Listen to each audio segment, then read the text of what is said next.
someone was able to ask God to mold the greatest prize fighter that you can possibly mold, it would be Sugar Ray Robinson. When you look at Muhammad Ali, you're looking at Sugar Ray. I mean, it was almost an identical picture the way he boxed and Sugar Ray boxed.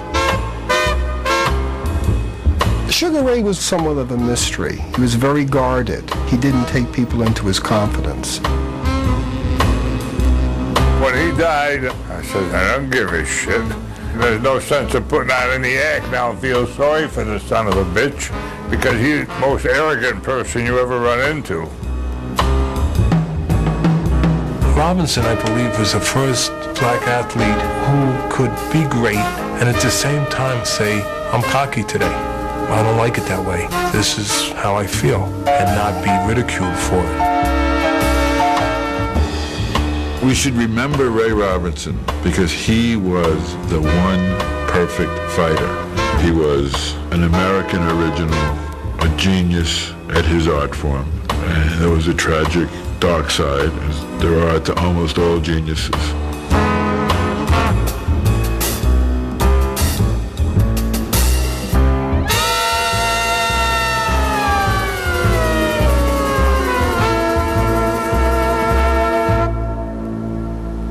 My name is Sugar Ray Robinson.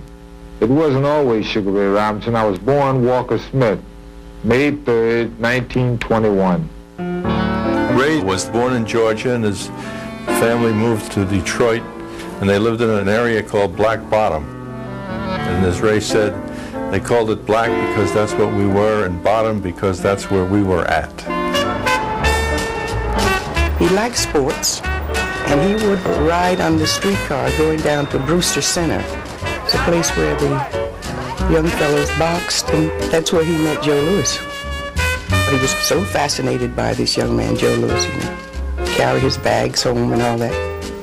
And then when he'd come home, he would do this crazy shadow boxing. My mother didn't know what it was. She just thought he was crazy. Well, around election time, 1932, Robinson's mother, who was only earning $10 a week, decided it was worthwhile moving to New York for $15 a week. And they packed the whole family up, got on the bus, and went to New York. And they lived a hard life of a single mother. He would do things like shine shoes, dance in the street for pennies, do all sorts of odd jobs to make money just to make ends meet. And he got into boxing at the Salem Crescent Athletic Club with George Gainford as the trainer. At first, he just made the trips with the boxers. And one night he was on a trip and they needed another fighter. So George Gainford would have all these cards for all his fighters, and he took a card out, and the card's name was Ray Robinson, who was really another fighter. And he gave the card to the guy we now call Ray, whose real name was Walker Smith, and said, well, you're Ray Robinson tonight. So he won that fight, and then he won a couple more, and it turned out he was Ray Robinson forever after that. One of the newspaper men remarked to George Gainford, my manager, that I was a sweet fighter. And George replied, sweet as sugar. And since that time, Sugar Ray Robinson has been added. His official amateur record is 85 straight wins, 69 knockouts, 40 in the first round. Now that is a phenomenal amateur record. He entered the Golden Gloves in 1939 as a 126-pound featherweight, winning that title. In the following year, he repeated winning a gloves title, but in the lightweight division, 135 pounds, and shortly thereafter turned pro.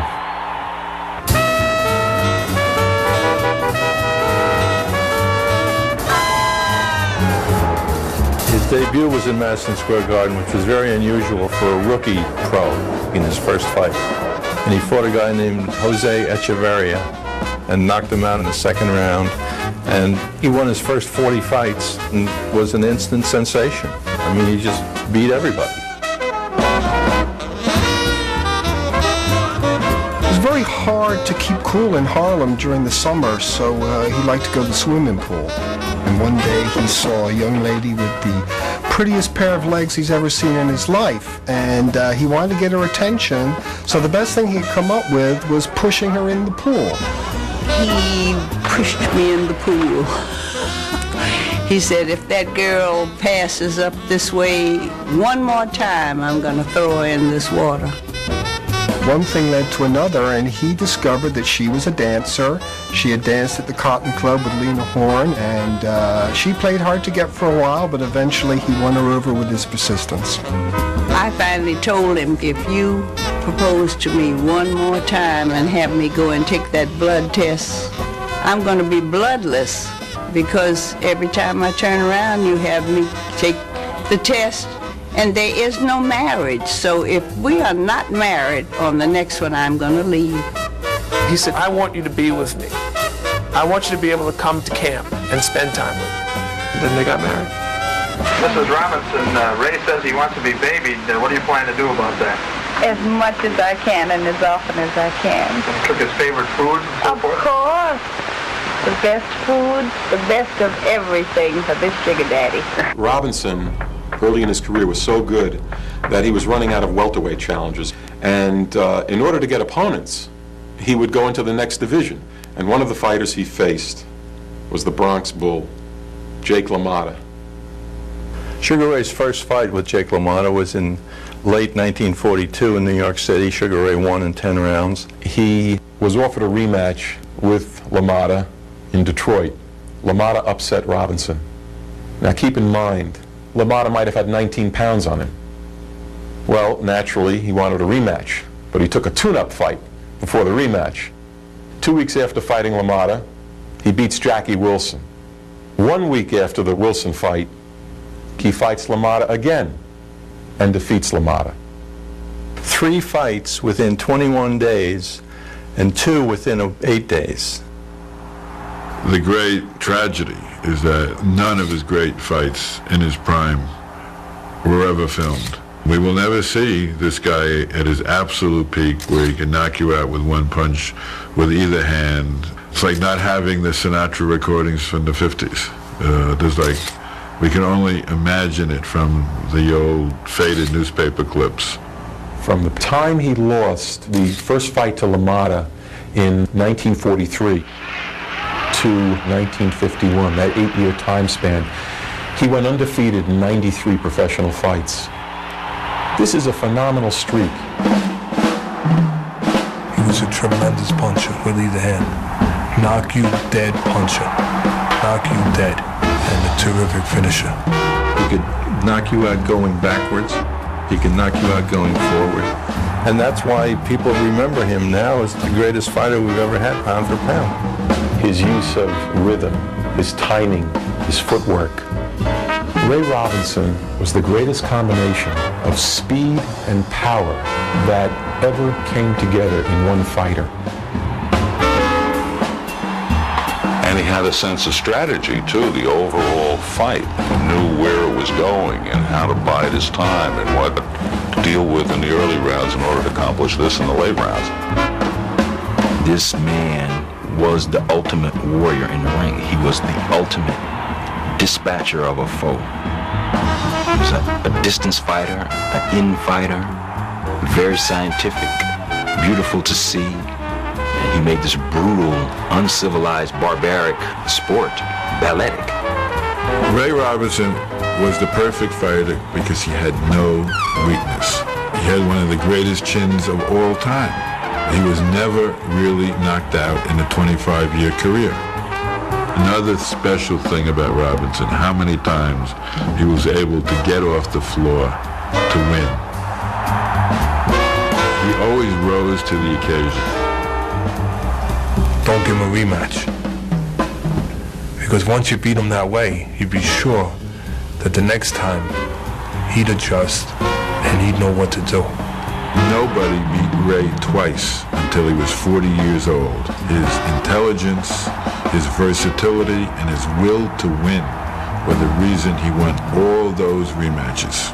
He created a new place for the imagination of a fighter, the way Louis Armstrong or Frank Sinatra or Marlon Brando opened a new room in their art form. The analogy Opened a new room in their art form. The analogy is closer if I say Shakespeare, only because if you said like Charlie Parker or something, who came along and truly revolutionized jazz, it wasn't that after Ray Robinson, every boxer, like after Charlie Parker, every saxophone player played Charlie Parker.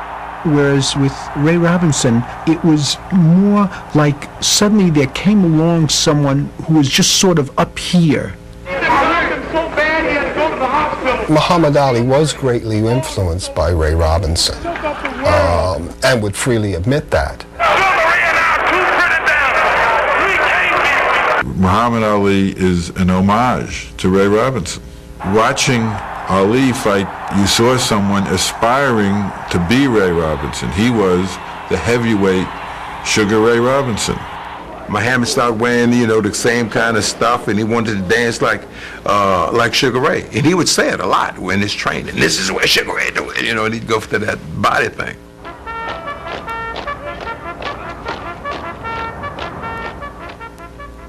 A few weeks after the third fight with LaMotta, he was inducted into the Army. He was assigned to the Joe Louis Troop, which was a group of boxers headed, of course, by the heavyweight champion that toured around Army bases in the United States trying to foster good relationships between the black and the white troops. But obviously down south they had a different ideal of what was a good relationship, because when they got to Mississippi, Ray discovered that the black troops were not allowed to come to see the exhibition. So what he did is he confronted the general at the post and said if there weren't any black troops there, there wouldn't be any exhibition.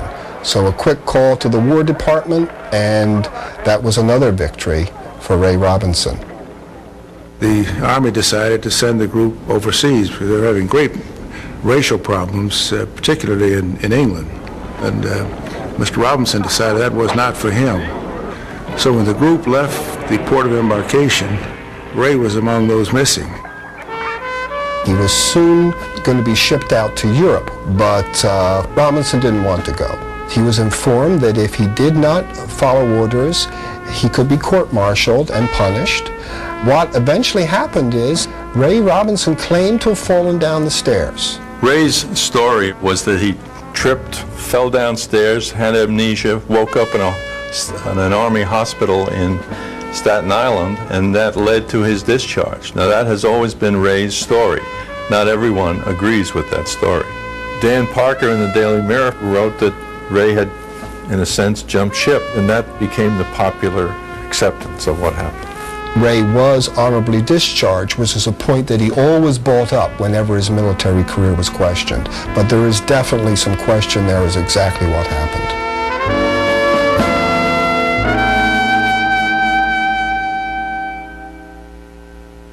When Ray was discharged from the Army, he had been widely recognized as the best welterweight in the world for a long time, but he couldn't get a title shot. And basically, I think the reason he couldn't get a title shot is that, quote unquote, he would have darkened the division. He would have been a black fighter who could have dominated all the white welterweights, and that's not really what sold a lot of tickets. Eventually, it became obvious that Ray Robinson was getting the shaft, and the public pressure built, and eventually he was allowed to fight Tommy Bell for the vacant title. During the fight, Bell in fact knocked him down, knocked Ray right on his nose. But Ray got up and won the decision, and now he was the welterweight champion, and he kept going from there. 6 years after turning pro, Ray is finally the world champion in 1946. From there on, the problem was finding suitable challengers. Jimmy Doyle was a very good fighter out of Cleveland, and it was a big fight in Cleveland because Doyle was a big draw in Cleveland. The night before the fight with him, I dreamed in my sleep that I knocked him out and he died in the ring. And I got up that morning and I told the commission that I wasn't going to fight. 2 religious men were brought in to speak to him and say, Ray, this is obviously just a dream. But it turned out it was a prescient dream because he killed Doyle with a single left hook.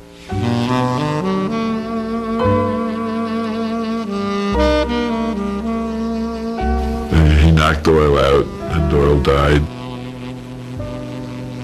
A few days later, there was a coroner's inquest. There were a lot of headlines. Robinson under probe and death of fighter. And the DA said to Robinson, "When did you know you had him in trouble?" And Ray says, "When he signed the contract, I knew I had him in trouble. It's my business to have him in trouble." His mother was convinced for the rest of her life that this had a profound impact on him as a fighter, and that mentally he was no longer the same. Ray would say to her often, "I didn't mean it, Ma. I didn't mean it." I think it's hard to overestimate the impact killing Jimmy Doyle had on Robinson. If he went into the Doyle fight with a reserve about boxing as an avocation, I think he came out of it really disliking it, knowing he was a genius at it, but not getting any pleasure out of it. You give me the impression that you rather enjoy your work, is that right? No, just the opposite, Ed. I've never enjoyed boxing. It's just a business with me, and I guess I know I've never enjoyed it. He just did it for the money. So they get you out of the situation that you're in, stop your mother from working, poverty, the better things of life. So that's what he did it for.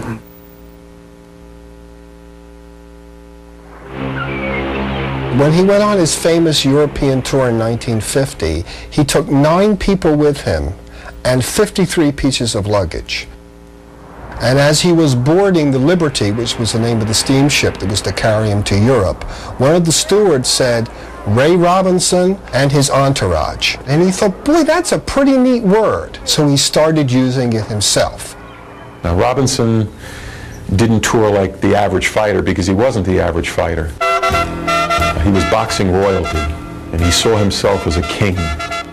The entourage consisted of a chauffeur, a valet, his personal golf pro, a barber, even a court jester to keep him in a good mood. Ray, when he was in Europe on the tour, he had 5 fights in 29 days, and he won them all, 4 of them by knockout.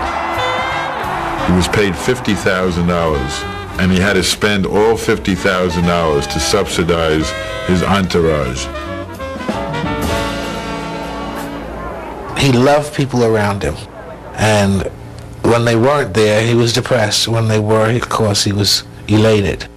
I don't think that he was necessarily lonely. I think that the entourage gave a little bit more credence to his ego. And God, he had an ego. This guy was truly an artist. I mean, he was a true artist, and one always associates a vast menu of tics and phobias and eccentricities with an artist. For example, he had a house in the Bronx. The most important part of that house was the wiring that he had so that he could hear everything that went on in every room. That was Ray, just very, very unusual. I can't tell you how many meetings I went to with Ray on the 14th floor and the 12th floor where we walked because he wouldn't ride an elevator. He'd fight anybody. He'd get on an airplane. He would not ride in an elevator. And he called everybody by their nicknames. Never would call them by their name. My name was Neck, N-E-C-K. I had a skinny neck. My sister's name was Lard, L-A-R-D, because she was fat. He always called me Henry, and my name is not Henry. George Gainford, who was his manager, he called him the Emperor, and he called me Sarge. That's the nickname he called me. He'd say, "Sarge, go get this for me," or "Go bring the car around the corner for me, Sarge." I'd never seen such a gorgeous car. It was pink with little, gold dots in it. What a car that was. And I said, I got to get me one of them. I saw him one night driving down Broadway, and he was driving the car and waving at 43rd Street and 44th Street, and people were screaming from the sidewalk at him. If that car moved anywhere on any avenue, everybody stopped. It stopped traffic. People stopped, they gaped and looked, and then everybody would say, "Oh, that's Sugar Ray Robinson, that's Sugar Ray Robinson."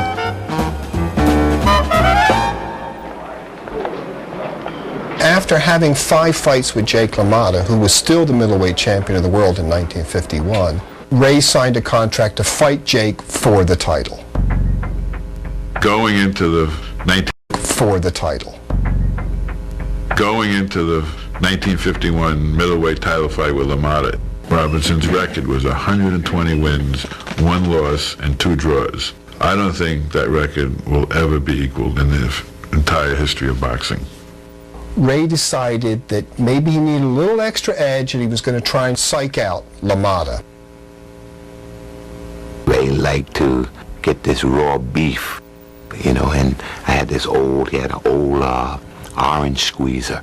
The steak would go in there raw, and they would crush the steak. You'd squeeze it down with a glass there and drink the blood. And he had to drink that for stamina. During the contract signing luncheon, Ray had the waiter bring out a glass of blood, and he drained it right in front of Jake, who, like, you know, his eyeballs rolled back and he got kind of nauseous, and then he offered one to Jake, but Jake really didn't want it. But he thought Ray was crazy. The match was finally made for St. Valentine's Day, 1951. Robinson, brilliant strategist that he was, knew that LaMotta had trouble making the weight for this fight and decided to play the matador against the bull, and he made LaMotta work in those early rounds. By about the 10th, 11th round, LaMotta was pretty well spent, and that's when Robinson turned it on. These are clean, whistling shots, lefts and rights. How he can survive them, nobody knows. And Robinson stopped the indestructible Jake LaMotta, and that fight came to be known as the St. Valentine's Day Massacre. And the new world middleweight boxing champion, Sugar Ray Robinson.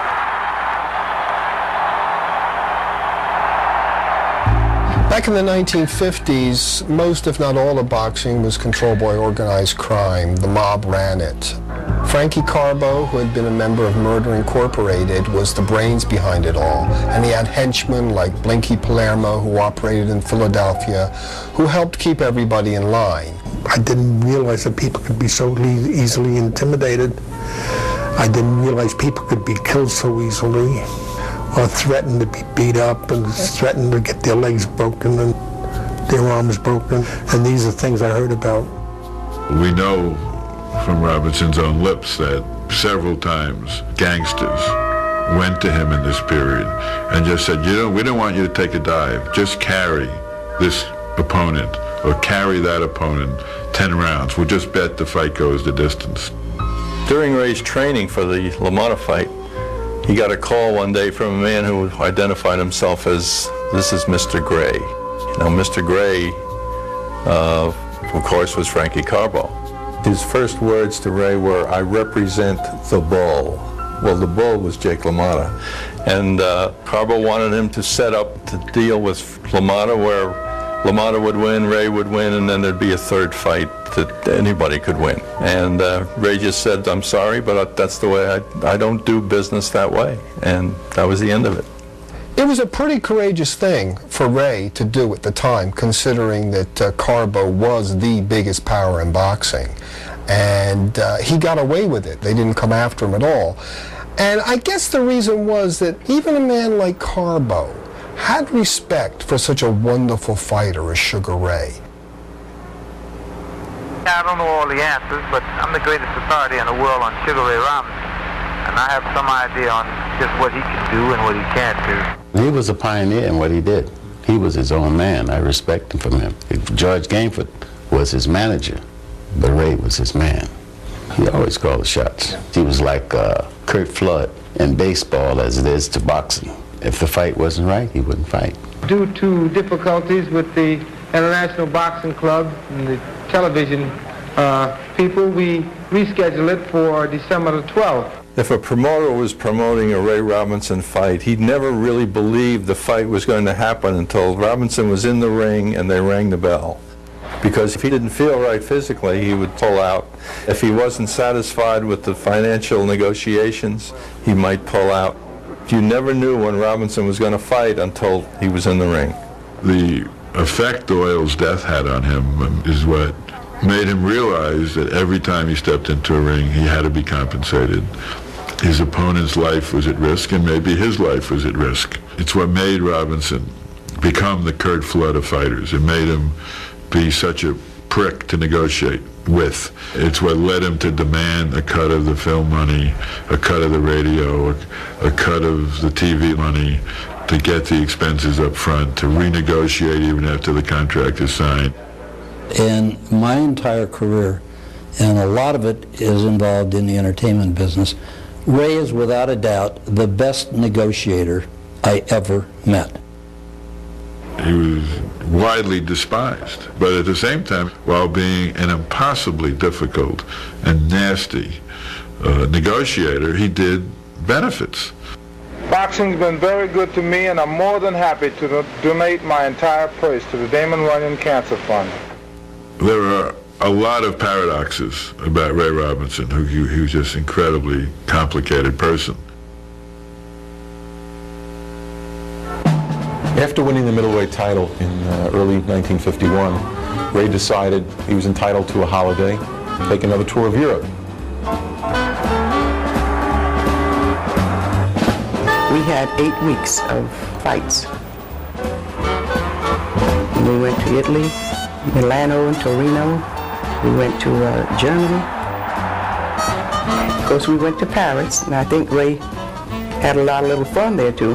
He was very popular with the women, and it's said that he left his legs in Paris. And then he was offered a match against Randy Turpin, who was the British Empire champion. He fought Turpin, and in a tremendous upset was outpointed in 15 rounds. It was a shock to the boxing world. I had a very nice time in Europe. Very sorry that I did not bring back the championship, but I promise you I'll do the best I can September the 12th to bring the middleweight championship back to America. In the summer of 1951, they fought a return fight in the Polo Grounds. If you want to see a great fighter or a great athlete, see him when he's losing and how he reacts to that. And Robinson was losing the fight on points. I can still see the pictures of the blood coming across his face.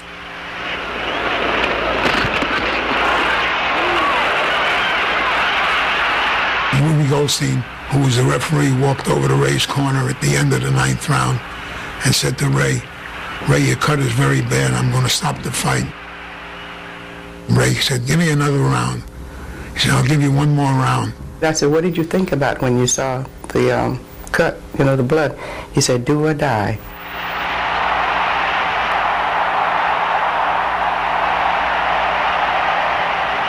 Ray started to throw punches from all angles and caught up to Turpin and knocked him out in the 10th round. The winner and the new middleweight champion of the world, Sugar Ray Robinson. I think in the overall career, that was probably his greatest night. Give me a kiss now. Give me one. Give Daddy a big kiss. You gonna hug?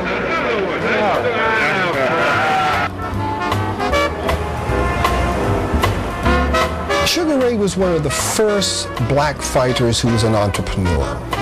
And this was completely unheard of at the time, and I'm sure that it shook up the establishment a little bit. Well, he had the block between 123rd and 124th Street. He owned all the buildings on the block. There was a bar and grill, a real estate office, a boutique, and he had a barber shop. So he had the block sewed up, really. Sugar Ray's Club, I mean, you almost had to have a pass to get in there. It was the spot in Harlem. It was one of the highlights of Harlem during that time. Had great musicians in there, had great food, and he would be there. It was always a lot of fun there. Everybody came by to say, let's go to Sugar Ray's, Frank Sinatra would stop by, Nat King Cole, Jackie Gleason, Lena Horne. I mean, this was a hot club in those years.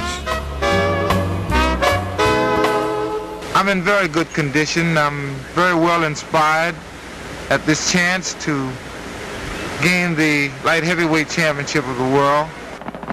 On June 25th, 1952, Robinson challenged Joey Maxim for the light heavyweight title. He had already won the welterweight championship and the middleweight championship. And this was unprecedented. Maxim 173 pounds, Robinson 157 and a half. A 15.5 pound weight advantage for Maxim. The fight took place on one of the hottest nights ever in New York City. Under the strong ring lights, the temperature was 105 degrees. We were hollering and screaming, and he was beating Joey Maxim. We were hollering and screaming, and he was beating Joey Maxim.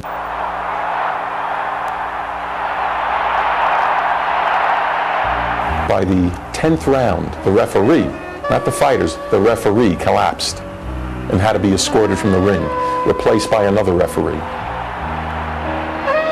Robinson began to noticeably show the effects of the heat. His legs began to get a bit shaky. In the 13th round, he missed a punch and fell flat on his face.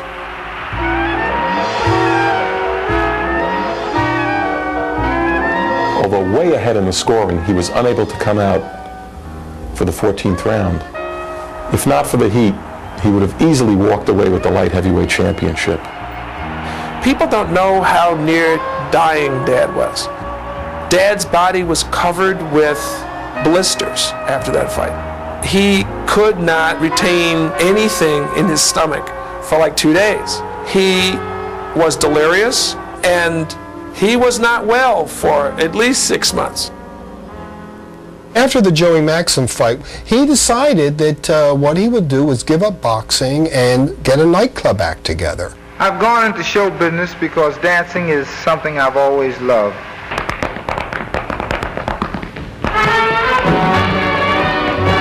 I was a writer on the Pat Boone Show, and Sugar Ray was going to be a guest on the show. And he came on very, very confident that he could sing. He was quite a terrible singer. Down with that velvet glove.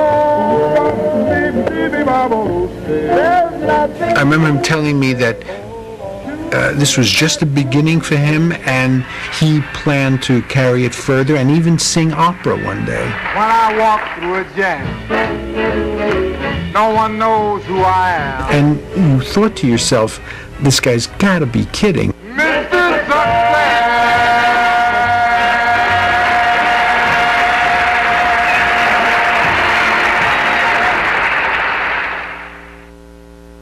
Sugar Ray Robinson, the Father's Day Committee is deeply honored to name you the Sports Father of 1952.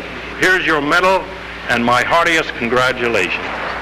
Oh, what kind of a father was Dad? Dad, oh, that's hard to say. It's like horrible. My dad was a dad to lots of children, except his own. My brother and I, anything that we wanted to do, there was always the chauffeur or somebody to take us, not my dad. My uncle always liked my brother and I to be around him because, I mean, we were almost like his children, you know. His real children weren't around him as much as my brother and I were. He had a hell of a temper. If he got angry, everybody was quiet and stayed out of his way. He'd give me a heck of a slap or push if he thought I deserved one at that time. She did not know how to deal with his philandering. You know, she'd say, "Get those bitches out of here." If you went to Sugar Ray's, you'd always see the queens of the hop. You'll see the finest ladies in the world there because he attracted them. Dad would have 3 or 4 rooms in the Teresa Hotel where he would keep his girls. But anytime there would be a situation where he would be caught in the act or near the act or after the act, there would be violence that would be precipitated by that. It was outrageous the way he would haul off and slap me if he thought that I disapproved or was getting ready to leave in any way, he was going to straighten me right out. Dad came in the front door, threw the door open, and nailed my mom with a combination. I yelled, "Stop!" from the top of the stairs. And he looked up at me with the strangest face. You know, it was like pure shock and terror, and turned around and left. We got into a heated argument, and he knocked me down. And I looked up at him and I said, "Does that make you feel like the champion now?" All that punishment to his body, all that punishment to his psyche, all that punishment, he then had an opportunity to vent when he had a bad mood or when he felt pressured. At that moment in my father's life, what my father would do would be strike out. He's very, very good to live with. He's kind, he's considerate, and he will never share a problem with you. If there's anything that worries him, he keeps it to himself. So times like that, he may be a little quiet, but he's wonderful to live with. It's real interesting to know that here's a woman that constructed the whole story of Sugar Ray Robinson, who he was, the cavalier, gentleman boxer, you know, which I guess Dad was gentlemanly when he chose, but when it came to, you know, he was as down and dirty as anybody else. He was one of the most mixed up individuals I've ever known. Psychiatrists would have had a field day with Ray. Dual personality. Ray would be charming, gracious, and 1 minute and the next minute having a stiletto in your back.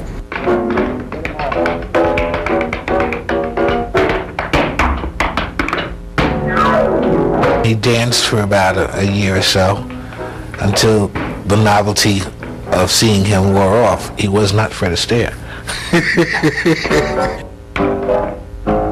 While Ray was dancing, I think he was in Europe at the time, he learned that his businesses had really financially collapsed. There were a lot of paradoxes about how Ray dealt with and felt about money.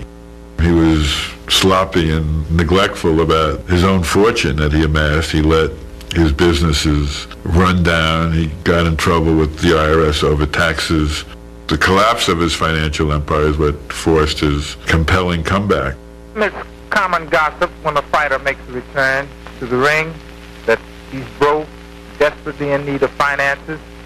Well, that's somewhat true. I need a buck as well as anyone else, I guess. But at this stage, having been out almost 3 years with only one tune-up fight, his timing wasn't down, his conditioning wasn't fully there. It's strange to see Robinson take two hoping to land one. We've never seen him do that. He wasn't quite ready for a fighter such as Tiger Jones.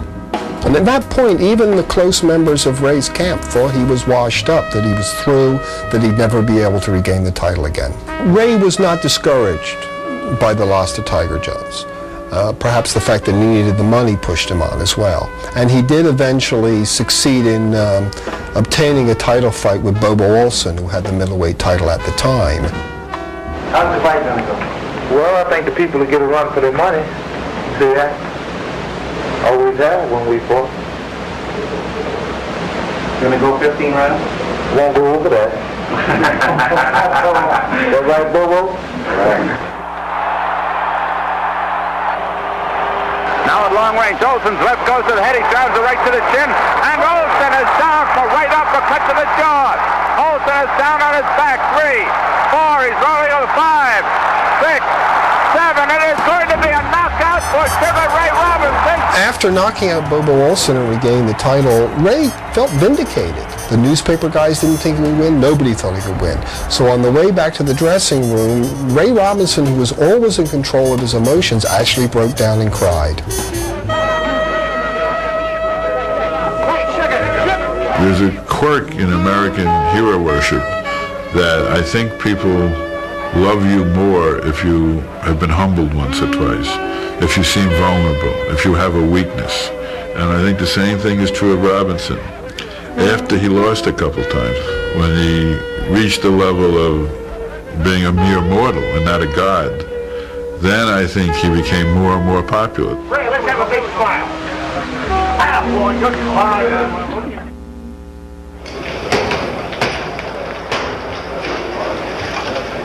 In January of 1957, Robinson defended against Gene Fulmer. Very strong, powerful man, difficult to fight, awkward style. We had the first fight scheduled for the first part of December in 1956. He postponed it another month because he had a sore toe or a bad elbow or something. Jab to the body.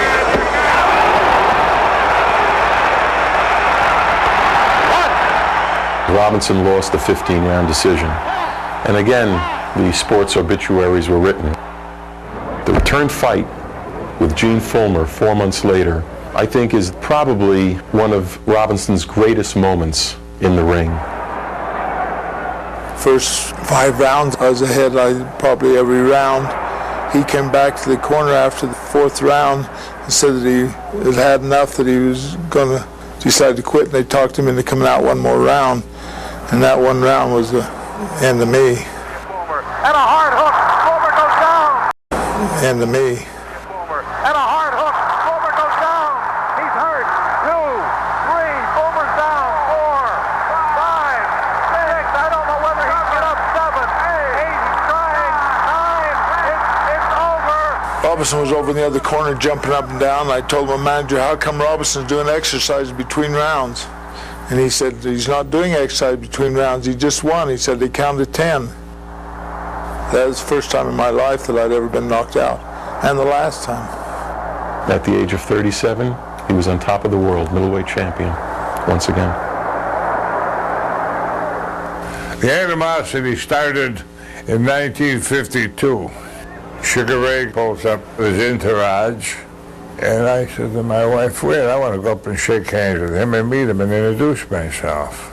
I said, I'm Carmen Basilio. I just fought Billy Graham last week. He gave me a brush off. I was embarrassed. I felt about this big.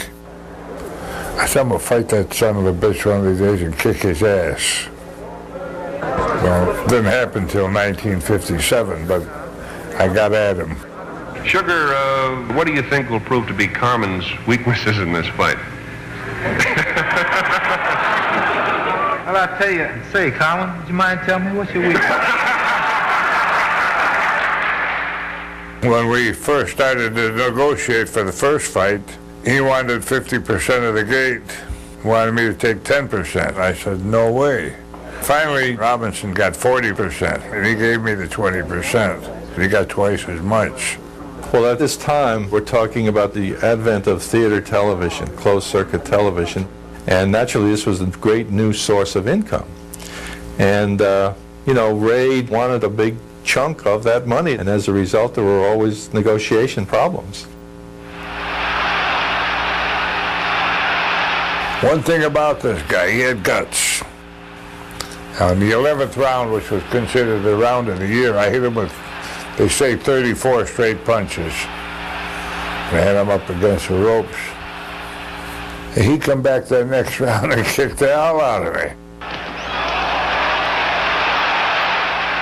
Although it was close, it was a split decision. The winner and new middleweight champion of the world, Carmen Basilio. He felt he defeated Basilio, and there were many people who agreed with him. So, of course, a rematch was in order to settle the issue, and that was scheduled for March 1958. He hit me in the eyebrow in the 6th round. My eyelid blew up and closed. It looked like a great big plum. About the 14th round, one of my managers says, we think we're going to stop the fight, because I couldn't see. I said, if you stop this fight, you better be out of town before I get out of this ring. I said, you're not stopping this fight. Robinson outpointed Basilio. Again, a very close split decision. Any possibility that you may fight Carmen Basilio again? Well, it's hard to say at this point. There's a tax situation that has to be considered, and I have to follow the advice of my accountants and my consultants. Around the time of the fights with Carmen Basilio, the IRS was putting tremendous pressure on Ray. In fact, the first fight, they took his whole purse, which was about $500,000. Robinson and white, Pender and black, and they collapse out on the apron. By 1960, Robinson's marvelous skills had eroded terribly. He was nowhere near the fighter he used to be, but he was still a good fighter compared to everybody else. He also had a lot of problems financially, had a lot of problems emotionally. He'd met a woman in California, Millie, who would eventually become his wife. His marriage with Edna May was breaking up. He was going through a lot of turmoil. When Dad and Mom got divorced, she came to me and she said, I want you to know that I love your dad, but I really don't want to take any more beatings, and I'm tired of his messing around. Yeah, I missed him so much, and I said I'll regret it. I shouldn't have left him, but I did, and I never went back to him.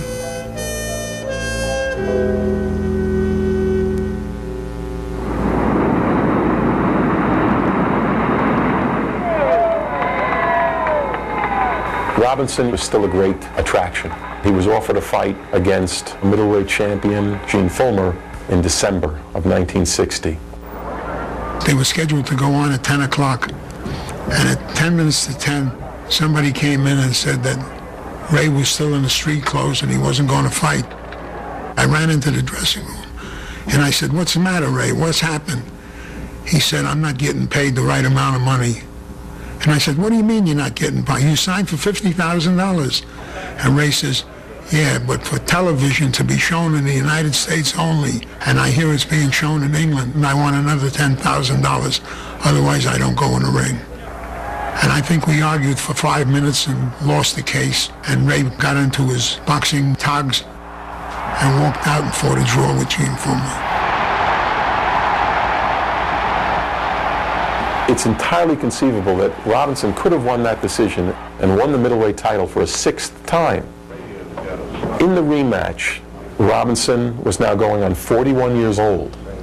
The last fight I had with him, the day of the fight, he wasn't going to fight because the ring was too small, he thought. So the fellow that was promoting the fight decided that he would go down to the hardware store the next morning, get a tape measure, and have him cut 1.5 feet out of the tape measure so that the ring would look longer than what it actually was. And Robinson seen the tape measure, so he said, okay, let's go. It didn't even necessarily be bigger. He just had to be bigger in his mind. It was a man who just couldn't accept the fact that his physical skills had eroded. Robinson just couldn't do it. Still the champion, Gene Fulmer.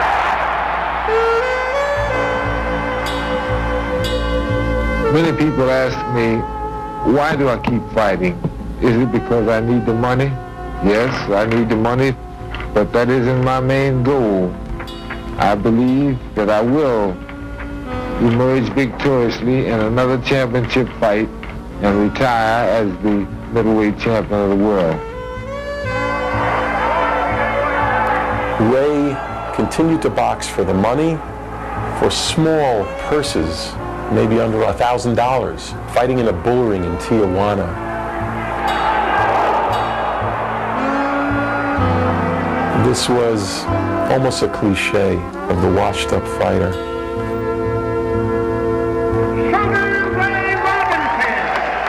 Finally, in November of 1965, he fought Joey Archer, #1 middleweight contender. It was Robinson's last chance. If he could get by Joey Archer, he actually would have been considered for another title shot.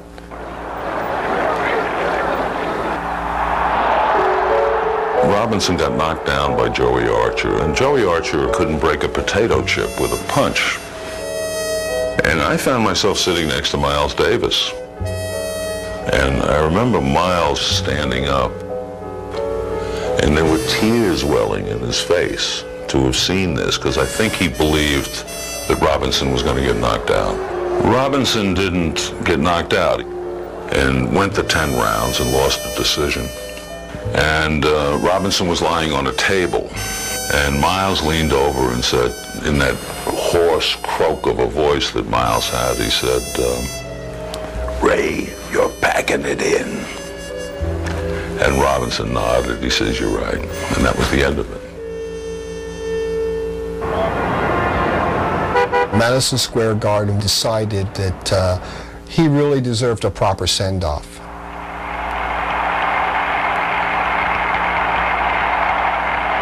Ray donned his terry cloth robe one last time, got up in the ring, and said his farewells and left to a standing ovation. And then he and Millie went home to their new apartment, and when he walked into the apartment, he had this huge, big, world's greatest fighter trophy with him. And all that was in the apartment was a card table in the living room and an old wooden bed in the bedroom. That was all the furniture he had. And here was this magnificent trophy and really no place to put it. Probably one of the saddest things about Ray Robinson's life was that for a man who was very business conscious, drive such a hard deal, tried to establish businesses that would make him comfortable in his retirement, it didn't work out that way at all. The business things for him were like toys. He didn't want to be really involved to do any of the work or anything like that. That wasn't his thing. My uncle trusted a lot of people where they were supposed to be paying taxes. They were stealing money. I caught a bartender stealing, so I fired him. And of course, he hired him back. He sold the barber shop, and then he sold the bar, and we were all sad because the barber shop, and then he sold the bar, and we were all sad because the bar was a place where everybody rallied, you know. And in 1965, all of the businesses were gone, so he went to California. Roll it, please. He had bit parts in movies. Can I help you? Didn't you used to be Sugar Ray Robinson? Still am. He lived with handouts from friends and celebrities. Sinatra had a deal with Anheuser-Busch, and all Sinatra said was, take some of my money, give it to Ray. And Ray used to get a check, monthly check from Anheuser-Busch. It was Sinatra's money that he just rerouted to Ray. He said, I borrow $5,000 and I pay back $3,000. Then I borrow $3,000 and I pay back $2,000. And then usually something drops in.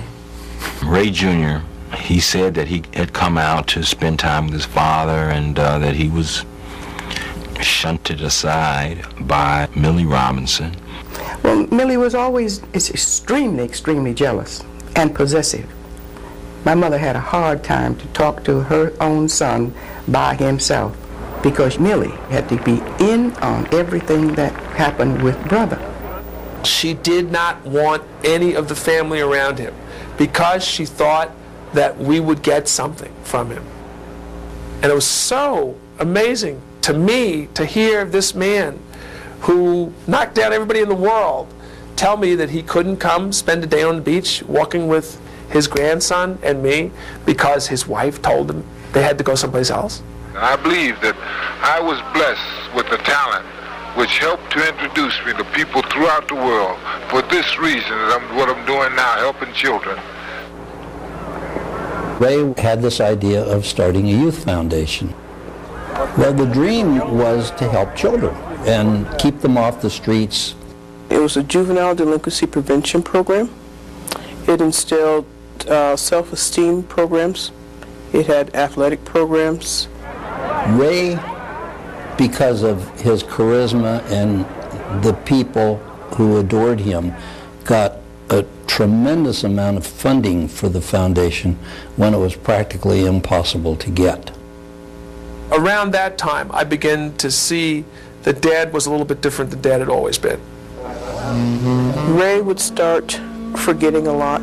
He started doing some of the same things he had just done. He started getting nervous habits, slurring his speech a lot, moving a lot slower than Ray really would have been moving. We were very suspicious. We thought maybe he was smoking pot or something because his general being changed, and he started getting accusatory. He was accusing Millie of meeting a man in a purple suit at a motel.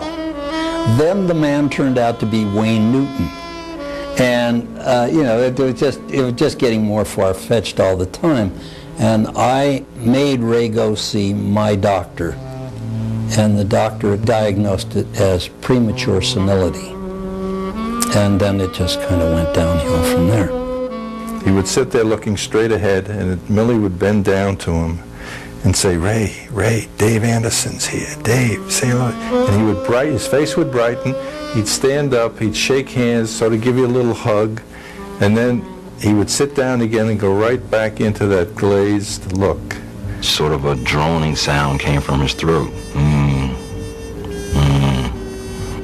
It wasn't so much sad as it was revealing about life, fighters. This was the greatest fist fighter to ever live. So if this is what happens to him, this is what happens to them all. My mom and I had this conversation about him. I said, Donnie, I'm not going to see him again. Something's going to happen. He said, well, let's go. So we jumped on a plane and we went out to see him in California. And we walked in the room and he didn't even know who we were. He was sitting up on the couch. And then my mother walked over him and she grabbed his face and kissed him. And she said to him, this is Neck, this is Neck. And he looked up, with glazed eyes, and he said, Neck. And he grabbed her, and then looked over at me, and he said, Henry. And it was still the same nicknames, I don't know how long it was after that. It must have been about 2 weeks or something, or a week, that they said he was dead. Ray finally passed away in April of 1989. Dad had a thing he did when I was a little kid all the time. He'd always say to me, if I was going somewhere, he'd say, you have any money? I'd say, no. He'd say, well, here's a little money for your pocket. So he'd give me a couple of dollars. So when I got to the church and the body was in state, I walked in and I, said my farewells and put a little couple of dollars in his breast pocket. I said, here, old buddy, there's a little money for your pocket. And, that was my completion with Dad. I really, for years, had a lot of problems with Dad. But to say I don't miss him is not possible. He's ever present in my life. I do miss him because we had fun. His passing profoundly affected me.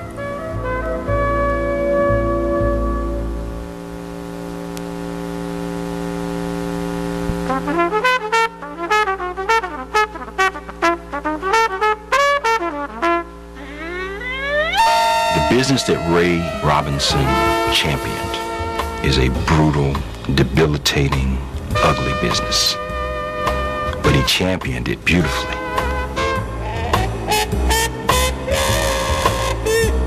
I have to put him in the pantheon of pugilism.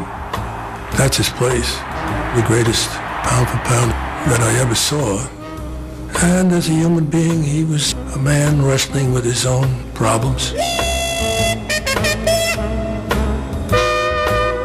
Anybody can lead a life in which everything goes smoothly. What's much more interesting is the flaws. Mistakes will be made. It's a question of what you do after.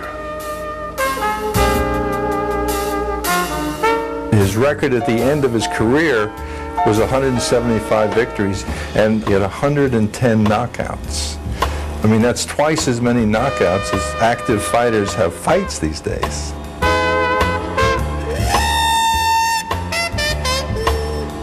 First of all, there will be no one who fights that many times.